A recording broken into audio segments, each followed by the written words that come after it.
Et très souvent, le plus grand danger dans la vie chrétienne, c'est qu'on sait beaucoup de choses et on n'en fait que très peu. Et ça, nous serons jugés pour ça. Demain, on ne viendra pas dire à Dieu, « Seigneur, je ne savais pas quoi faire pour mieux prier. » Je suis en train de parler de ça. Est-ce que vous prenez l'engagement de pouvoir réellement vous mettre à prier? C'est pas le pasteur qui le fera. C'est pas le groupe de prière de l'église, les amis. On ne le fera pas sur Zoom, on le fera seul, comme un exercice personnel. Vous savez, vous pouvez vous rendre dans une salle de sport et vous demander de maigrir. On va vous concevoir un programme rempli d'exercices et le coach sera derrière vous hurler. Des fois, je me demande pourquoi on a payé quelqu'un pour qu'il hurle sur nous. Pourquoi on fait ça? Juste parce qu'on veut que quelqu'un nous motive. Mais il ne le fera pas à votre place. Avez-vous déjà remarqué que quelquefois le coach il compte jusqu'à 3, il arrête et il commence à te surveiller comment tu vas le faire? Tu te demandes, est-ce que lui-même il aurait pu le faire jusqu'à 20 comme il me les demande là? 1, 2, 3, vas-y, continue. Il continue, il commence à compter pour toi. Parce qu'en fin de compte, le corps qui va changer, qui veut avoir c'est un bon point, c'est ce corps qui va être transformé, c'est le vôtre. Le coach, lui, il va bien déjà. Celui qui veut changer, c'est vous et moi. Et on s'est dit, ah voilà, pourquoi il me fait souffrir? Il te fait pas souffrir, il te fait atteindre ton objectif. Quel bel exercice. Jeûner. C'est vrai que ça s'est fait deux fois à tort et à travers, cette affaire de jeûner.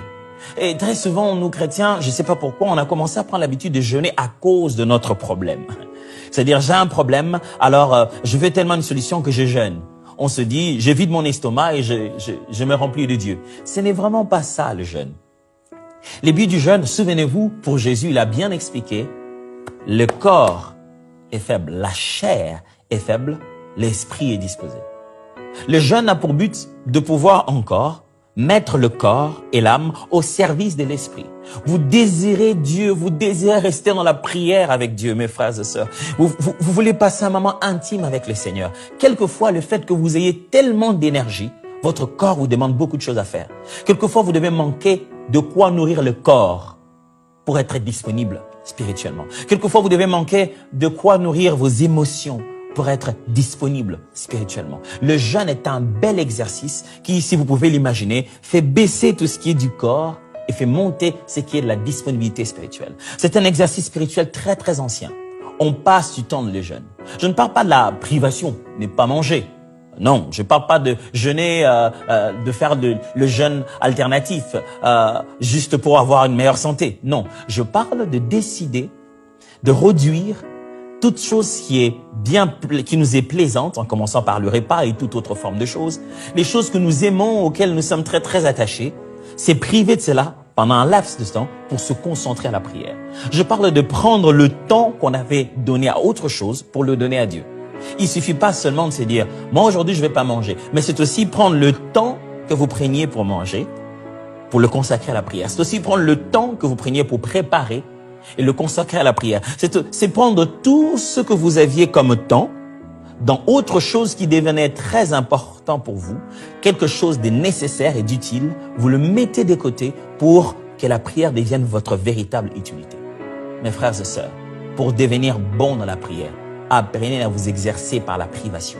La privation du plaisir, la privation des choses qui sont rudimentaires et essentielles, les choses qui font plaisir à la vie, des choses qui sont utiles à notre existence physique. Vous privez de cela pour vous vaquer à la prière, pour vous concentrer à la prière, pour prendre ces temps-là, pour prendre ces moments-là et les investir dans la prière. Comment vous jeûnez? Vous jeûnez 21 jours, mais vous faites quoi? Pourquoi jeûner pendant 21 jours et n'avoir que 2 minutes par jour pour prier? Non, le but du jeûne, c'est de prendre tout ce temps des autres activités inutiles et les focaliser dans la prière. Vous jeûnez quoi? Quelquefois, à certaines personnes, ils doivent jeûner juste leur maquillage, le temps que ça leur prend de se maquiller. Vous voulez vous exercer à la prière, vous devez vous exercer à vous priver. Vous devez vous exercer à mettre de côté certaines choses. Vous en avez envie? Vous voulez bien de ça, mais je ne prends pas de l'eau jusqu'à telle heure. Je ne prends pas de repas jusqu'à telle heure. Je ne vais pas me maquiller pendant un tel instant. Il y a quelque chose qui remplit les gens de plaisir aujourd'hui, les réseaux sociaux. Je les éteins. Vous savez que si vous éteignez votre téléphone ou vous déconnectez les réseaux sociaux, le lendemain, quand vous allez allumer cela, on ne va pas vous sortir. Vous n'aurez pas un message de vos réseaux sociaux disant « Pour non-utilisation de plus de 24 heures, vous ne pouvez plus utiliser les réseaux sociaux. » Impossible. En plus, vous trouverez les messages de toutes ces personnes-là. Imaginez-vous, quand quelqu'un vous envoie un voice Il prend 12 minutes à faire un voice. Il a pris 12 de ces minutes qu'il vous a envoyées. C'est-à-dire, il vous impose dans 12 de vos minutes de rien faire d'autre que de l'écouter. Vous savez ça? Alors, quand vous êtes en train de prier et vous êtes derrière chaque voice, ça est en train de vous bouffer les minutes. Ces personnes-là ne sont pas physiquement présentes, mais elles ont déjà pris des minutes et qu'elles ont mis dans votre téléphone. C'est à vous d'être suffisamment déterminé à la prière de vous dire, là, c'est le temps de prier. Voici un exercice important à faire, jeûner.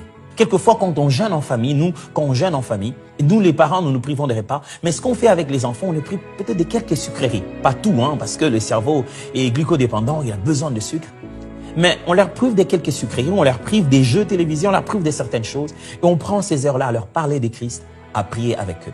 Tout le monde peut jeûner. En Israël, des fois, on faisait jeûner jusque les bêtes, jusqu'à un certain moment. Donc, c'est-à-dire, tout le monde peut jeûner. Et je vous en supplie, mes frères et sœurs, apprenons à jeûner. C'est un exercice important. C'est pour tout le monde. Plaise à Dieu qu'après avoir entendu ce temps-ci, vous puissiez vous dire, tiens, quelle est la dernière fois que je jeûnais? Pas que je jeûnais pour me dire, Dieu, j'ai besoin d'argent. Dieu, il y a quelqu'un chez moi à la maison qui est malade. Je jeûne pour sa guérison. Est-ce que vous pouvez jeûner pour Dieu? Mettre de côté les repas juste parce que vous êtes rempli du Saint-Esprit et vous voulez déborder de la race de Dieu. Jésus n'est pas allé jeûner en se disant, je jeûne pour ma mère, je jeûne parce qu'on n'a pas d'argent, notre vie des charpentiers, je vais commencer le ministère, j'ai besoin de la provision dans cette vision. Non, Jésus est juste allé jeûner parce qu'il était rempli du Saint-Esprit. Et maintenant, il devait commencer sa mission en étant revêtu du Saint-Esprit. Bon nombre d'entre nous aimons jeûner quand nous sommes au bas de l'échelle, quand nous sommes très bas dans notre vie spirituelle. Le jeûne n'est pas fait juste pour vous relever spirituellement quand vous sentez vide. Le jeûne est fait surtout quand vous êtes rempli du Saint-Esprit. Oh oui. Imaginez que vous soyez plein et vous allez jeûner. Résultat final, dans votre plénitude, vous serez débordé de l'Esprit. Il y a des gens qui mangent presque pas.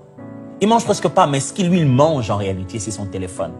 Il y a des gens qui mangent presque pas, mais ce qu'ils mangent en réalité, c'est les regards, à regarder des gens, à regarder des choses. Il y a des gens qui mangent presque pas, mais ce que lui consomme, c'est son ordinateur. Il y a des gens qui mangent presque pas. Tout ce que lui, il consomme, c'est son maquillage. Père, apprends-moi la chose qui commence à prendre ta place. Apprends-moi à la mettre de côté pour me dédier dans la prière pour toi. Je veux jeûner. Je veux jeûner certaines relations, des relations qui m'éloignent de toi. Je veux jeûner. Je veux jeûner certaines choses qui m'éloignent de toi. Quel est ton jour de jeûne de la semaine? Tu jeûnes pourquoi? Quelle est la raison principale de jeûner? Comme apprends à jeûner maintenant. Fais de cela un programme hebdomadaire. Prends un jour. Prends un laps de temps, peut-être de 8h à 18h. Fais cela comme un exercice. Au début, tu ne prieras pas toute la journée. Tu te battras, tu resteras derrière ta montre pour voir si c'est déjà l'heure de manger. C'est pas grave. C'est un exercice. Dès la première fois, on n'est pas meilleur. Il y a même des fois, quand on a commencé des exercices physiques, au bout d'un certain moment, on commence à ressentir de douleurs. Le seul moyen d'arrêter ces douleurs, c'est de continuer. Alors, je vous en supplie, jeûnons encore. Demandons au Seigneur, Père, quelle est la chose que je dois le mieux jeûner? Cette chose qui, quand tu me dis, voici ce que de quoi tu dois te débarrasser pour guérir, pour montrer, je veux dire, mûrir dans la prière. Seigneur, qu'est-ce que je dois jeûner? Seigneur, de quoi je dois me débarrasser?